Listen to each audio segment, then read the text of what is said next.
मंच पर उपस्थित केंद्र सरकार में मेरे साथी, मोबाइल और टेलीकॉम इंडस्ट्री से जुड़े सभी महानुभाव, सम्मानित अतिथिगण, देवियों और सज्जनों,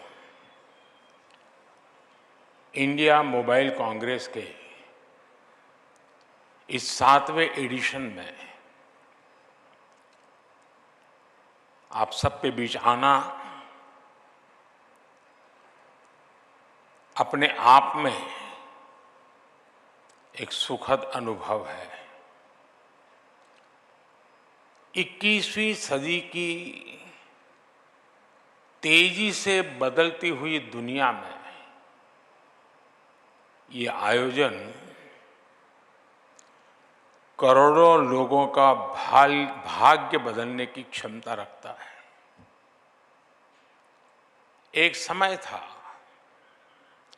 जब हम फ्यूचर की बात करते थे तो उसका अर्थ अगला दशक या 20-30 साल बाद का समय या फिर अगली शताब्दी होता था। लेकिन आज हर दिन टेक्नोलॉजी में तेजी से होते परिवर्तन के कारण हम कहते हैं the future is here and now.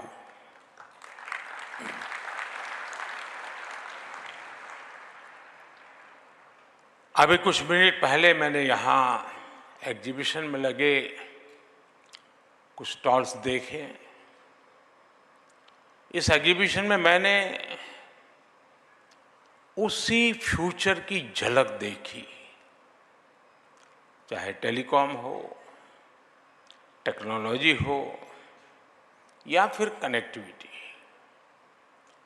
चाहे 6G हो, AI हो, साइबर सिक्योरिटी हो, सेमीकंडक्टर्स हो, ड्रोन या स्पेस सेक्टर हो, डीप सी हो, ग्रीन टेक हो या फिर दूसरे सेक्टर्स।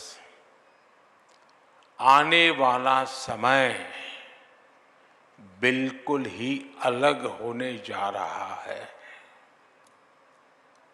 और ये हम सभी के लिए खुशी की बात है कि हमारी युवा पीढ़ी देश के भविष्य का नेतृत्व कर रही है, हमारी टेक रिवॉल्यूशन को लीड कर रही है। फ्रेंड्स, आपको याद होगा पिछले वर्ष हम यहाँ 5G रोल आउट के लिए इकट्ठा हुए थे। उस ऐतिहासिक कार्यक्रम के बाद पूरी दुनिया भारत को हैरत भरी नजरों से देख रही थी। आखिर भारत में दुनिया का सबसे फास्ट 5G रोल आउट हुआ था, लेकिन हम उस सफलता के बाद भी रुके नहीं। हमने 5G को भारत के हर नागरिक तक पहुंचाने का काम शुरू किया। यानी हम रोल आउट स्टेज से रीच आउट स्टेज तक पहुंचे।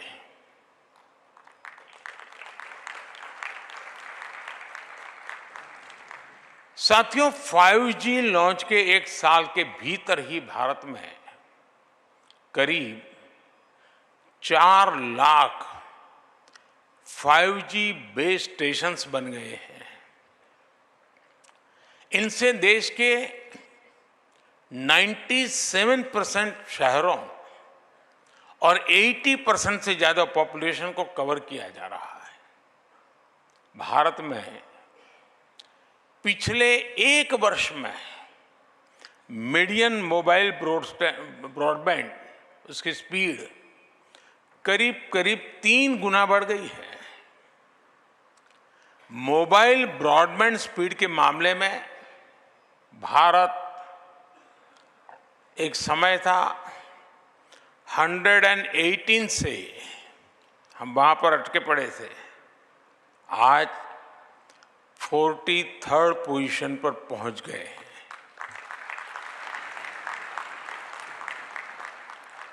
हम न सिर्फ भारत में तेजी से 5G का विस्तार कर रहे हैं, बल्कि 6G के क्षेत्र में भी लीडर बनने की दिशा में बढ़ रहे हैं। हमारे यहां 2G के समय क्या हुआ था, शायद नई पीढ़ी को पता नहीं होगा, लेकिन मैं इसका वर्णन नहीं करूंगा, वरना शायद मीडिया वाले उसी बात को पकड़ेंगे और किसी चीज को बताएंगे नहीं।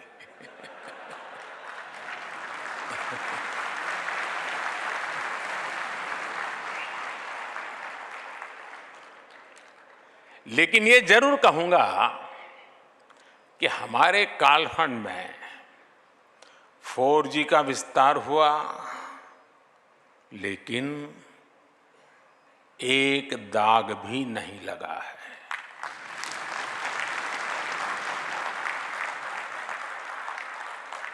मुझे विश्वास है कब 6G में भारत दुनिया को लीड करेगा।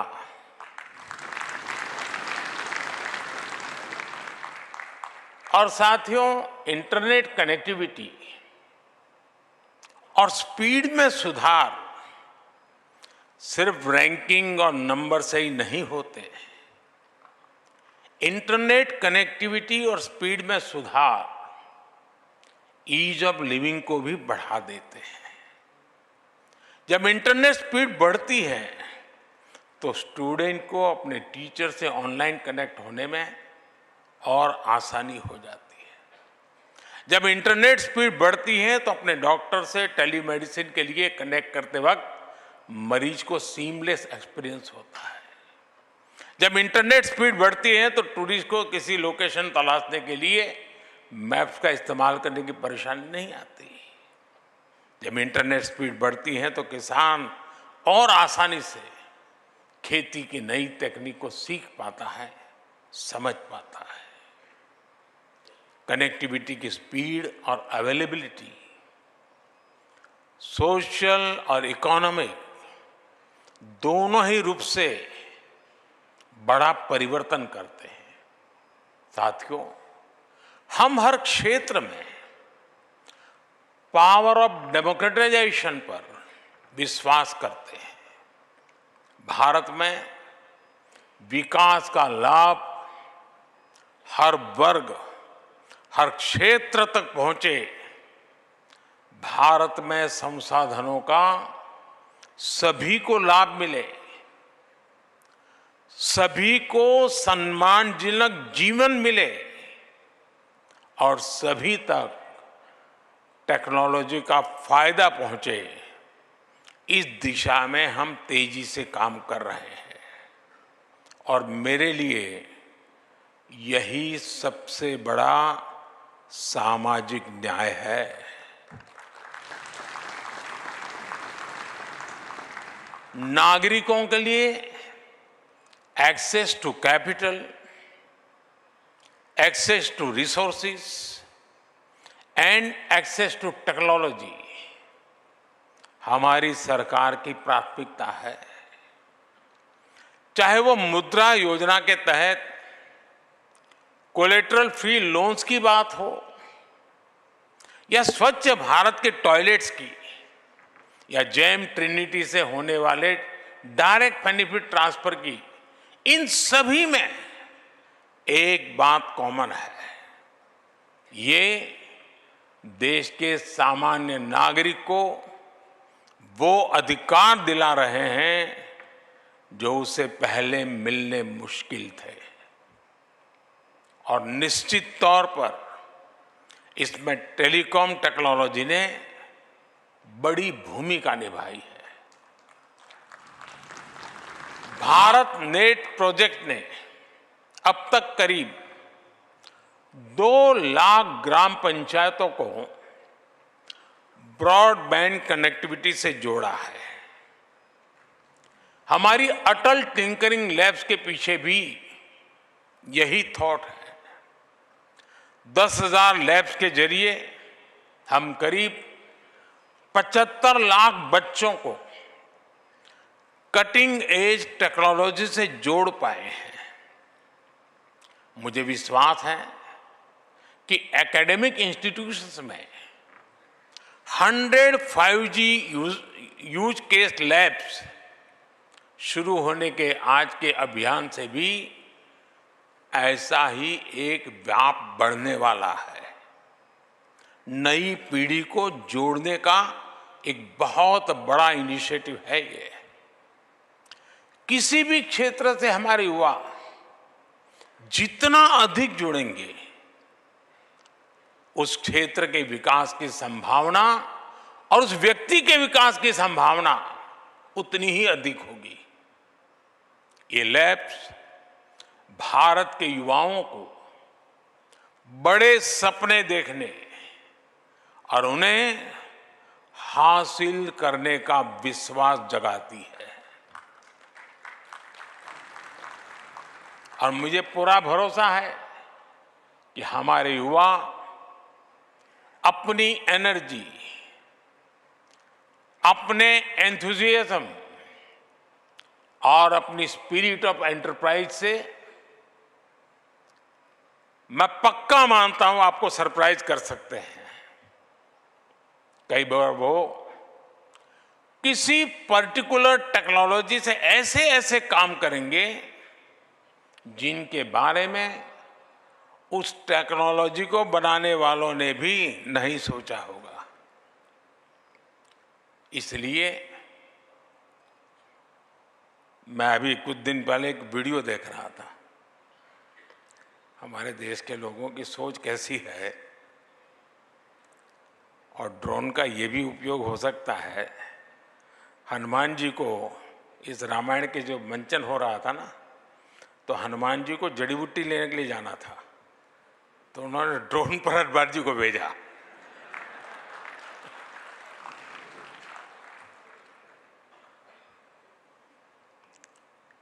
इसलिए ये अभियान हमारे नौजवानों में इनोवेशन कल्चर को बढ़ावा देने की दिशा में एक स्वागत योग्य कदम है।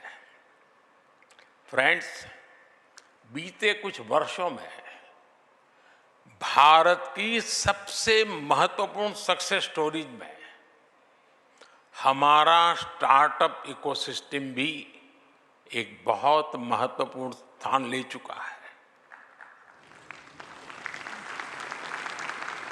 क्यों, यहां स्टार्टअप वाले क्या कर रहे हैं? बहुत कम समय में हमने यूनिकॉर्न्स की सेंचुरी लगाई है और हम दुनिया के टॉप 3 स्टार्टअप इकोसिस्टम में से एक बने हैं।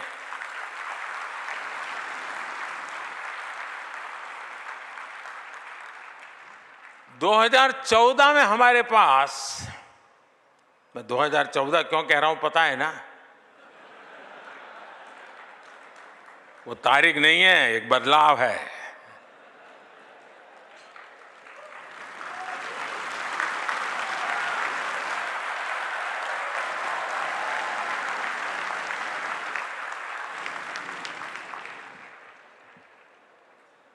दो 2014 के पहले भारत के पास कुछ 100 स्टार्टअप थे, कुछ 100, लेकिन अब ये संख्या 1 लाख के आसपास पहुंच गई है।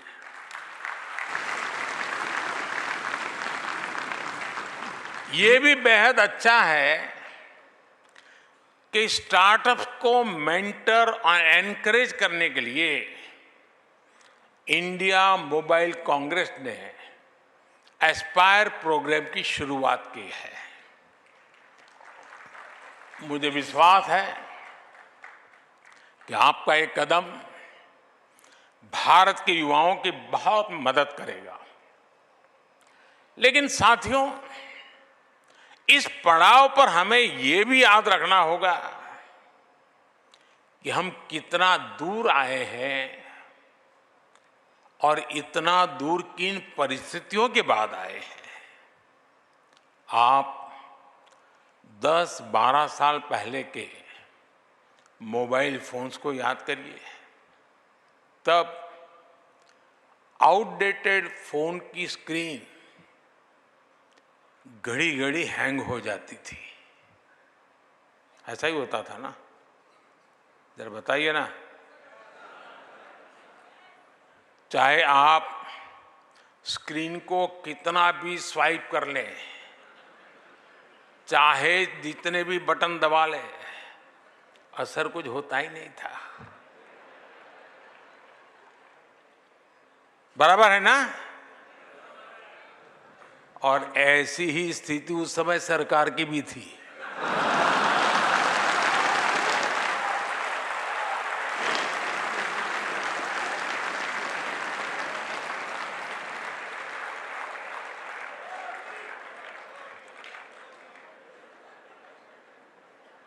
उस समय भारत की अर्थव्यवस्था का, या कहें या तब की सरकार ही, हैंग हो गए वाले मोड में थी।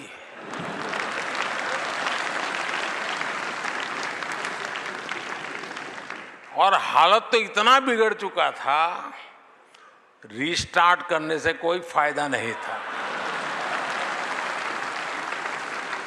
बैटरी चार्ज करने से भी फायदा नहीं था, बैटरी बदलने से भी फायदा नहीं था।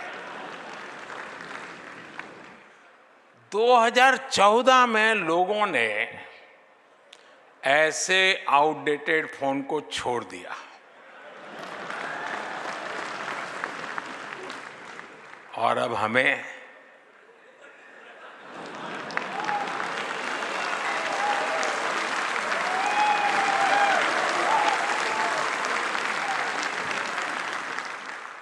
सेवा करने का अवसर दिया।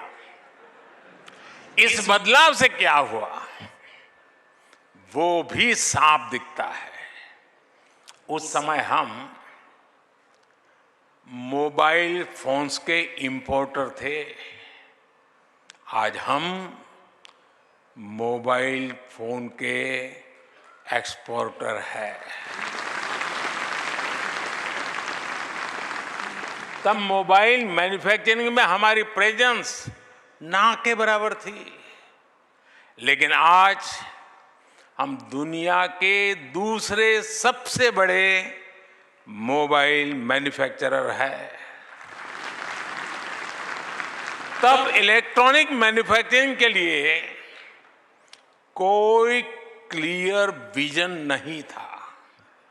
आज हम इलेक्ट्रॉनिक मैन्युफैक्चरिंग में करीब 2 लाख करोड़ रुपए का एक्सपोर्ट कर रहे हैं। आपने देखा है कि गूगल ने भी हाल ही में ये घोषणा की है कि वो अपने पिक्सल फोन्स भारत में बनाएगा। सैमसंग के फोल्ड 5 और एप्पल के आईफोन 15 पहले ही भारत में बनना शुरू हो गया है। आज हम सबको इस पर गर्व है कि पूरी दुनिया मेड इन इंडिया फोन्स का इस्तेमाल कर रही है। साथियों, आज जरूरत है कि हम मोबाइल और इलेक्ट्रॉनिक मैन्युफैक्चरिंग में अपनी सफलता को और आगे बढ़ाएं। टेक इकोसिस्टम में हार्डवेयर और सॉफ्टवेयर दोनों की सफलता के लिए जरूरी है कि हम भारत में स्ट्रॉन्ग सेमीकंडक्टर मैन्युफैक्चरिंग सेक्टर का निर्माण करें। सेमीकंडक्टर्स के डेवलपमेंट के लिए सरकार ने पहले ही करीब 80,000 करोड़ रुपीस की पीएलआई स्कीम चलाई है। आज विश्व भर की सेमीकंडक्टर कंपनियां भारतीय कंपनियों के साथ मिलकर सेमीकंडक्टर असेंबली और टेस्टिंग फैसिलिटीज में इन्वेस्ट करना शुरू कर दिया है। भारत का सेमीकंडक्टर मिशन सिर्फ अपनी डोमेस्टिक डिमांड ही नहीं, दुनिया की जरूरत पूरी करने के विजन पर आगे बढ़ रहा है। साथियों, विकासशील देश से विकसित देश होने के सफर को अगर कोई और तेज करता है तो वो है टेक्नोलॉजी।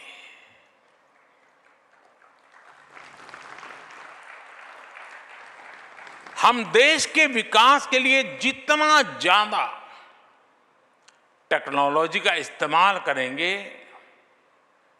उतना ही विकसित होने की दिशा में आगे बढ़ेंगे। डिजिटल टेक्नोलॉजी में हम ऐसा होता हुआ देख रहे हैं जहां भारत किसी भी विकसित देश से पीछे नहीं है। ऐसे ही हर सेक्टर में बदलाव लाने के लिए हम उसे टेक्नोलॉजी से जोड़ रहे हैं। हम सेक्टर्स के हिसाब से अलग अलग प्लेटफॉर्म्स बना रहे हैं। लॉजिस्टिक्स के लिए पीएम गति शक्ति national master plan, health care के लिए national health mission, agriculture sector के लिए एग्री स्टैक, ऐसे अनेक प्लेटफॉर्म बनाए गए हैं।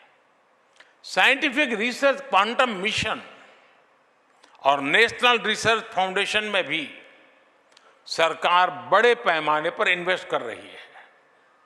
हम indigenous design and technology development को भी लगातार प्रमोट कर रहे हैं। मुझे ये जानकर भी खुशी हुई कि इंटरनेशनल टेलीकॉम यूनियन और इंडिया मोबाइल कांग्रेस साथ मिलकर innovation and entrepreneurship for SDGs विषय पर एक इवेंट कर रहे हैं। साथियों, इन सारे प्रयासों के बीच एक बहुत ही इंपॉर्टेंट एस्पेक्ट है जिसकी तरफ मैं आपका ध्यान ले जाना चाहता हूं। ये एस्पेक्ट है साइबर सिक्योरिटी और सिक्योरिटी ऑफ नेटवर्क इंफ्रास्ट्रक्चर का। आप सभी ये जानते हैं कि साइबर सिक्योरिटी कॉम्प्लेक्सिटी का क्या है और इसके क्या दुष्परिणाम हो सकते हैं। G20 समिट में भी इसी भारत मंडपम में साइबर सिक्योरिटी के ग्लोबल थ्रेट्स पर गंभीर चर्चा हुई। साइबर सिक्योरिटी के लिए पूरी मैन्युफैक्चरिंग वैल्यू चेन में आत्मनिर्भरता बहुत जरूरी है, चाहे हार्डवेयर हो, सॉफ्टवेयर हो या कनेक्टिविटी। जब हमारी वैल्यू चेन का सब कुछ हमारे नेशनल डोमेन में होगा तो हमें इसे सिक्योर रखने में भी आसानी होगी। इसलिए आज इस मोबाइल कांग्रेस में ये चर्चा भी आवश्यक है कि हम ट्रबल मेकर से दुनिया की डेमोक्रेटिक सोसाइटी को कैसे सुरक्षित बनाएं। साथियों, लंबे वक्त तक भारत ने टेक्नोलॉजी की कई बसेस मिस कर दी है। इसके बाद वो समय भी आया जब हमने ऑलरेडी डेवलप्ड टेक्नोलॉजी में अपना टैलेंट दिखाया। हमें हमारी आईटी सर्विस इंडस्ट्री के उसने भी उसको अभी बढ़ाने के लिए भरपूर जो प्रयास हुआ है।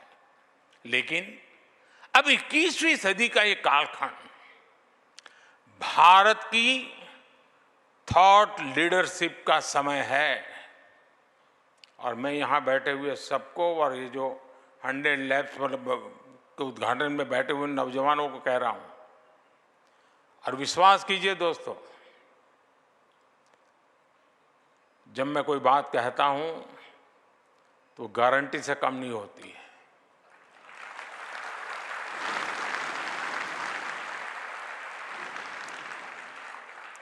और इसीलिए मैं थॉट लीडर्स वाली बात कर रहा हूं।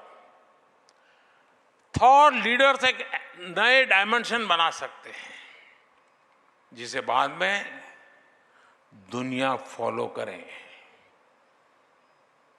हम कुछ डोमेन्स में थॉट लीडर बने भी हैं, जैसे यूपीआई हमारी थॉट लीडरशिप का परिणाम है, जो आज डिजिटल पेमेंट सिस्टम में पूरी दुनिया का नेतृत्व कर रहा है।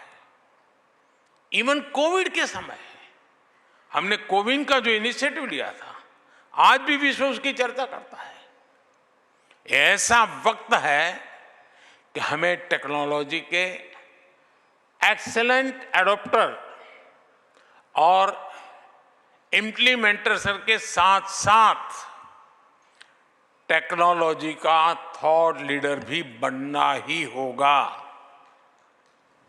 भारत के पास यंग डेमोग्राफी की ताकत है, वाइब्रेंट डेमोक्रेसी की ताकत है।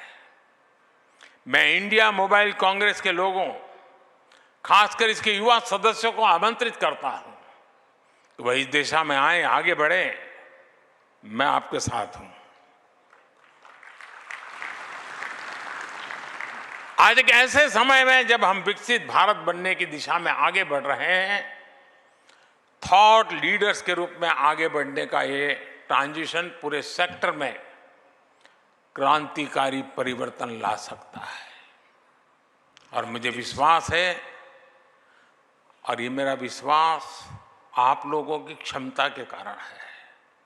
मेरा विश्वास आपके सामर्थ्य पर है, आपकी क्षमता पर है, आपके समर्पण पर है। और इसलिए मैं कहता हूं कि ये हम कर सकते हैं, जरूर कर सकते हैं। फिर एक बार आपको बहुत बहुत शुभकामनाएं। और मैं देश के, दिल्ली के, अगल बगल के इलाके के नौजवानों से आग्रह करूंगा कि वो भारत मंडपम में आए और ये जो एग्जीबिशन लगा है, जिसकी टेक्नोलॉजी में रुचि है, टेक्नोलॉजी भविष्य में जीवन में कैसे नए नए क्षेत्रों को छूने वाली है, उसको समझने के लिए ये बहुत बड़ा अवसर है। मैं सबसे आग्रह करूंगा, मैं सरकार के सभी विभागों से भी आग्रह करूंगा कि उनकी जो टेक्नोलॉजी की टीम हो वो भी यहाँ आकर इन चीज़ों को देखे। फिर एक बार आप सबको बहुत बहुत शुभकामनाएं। धन्यवाद।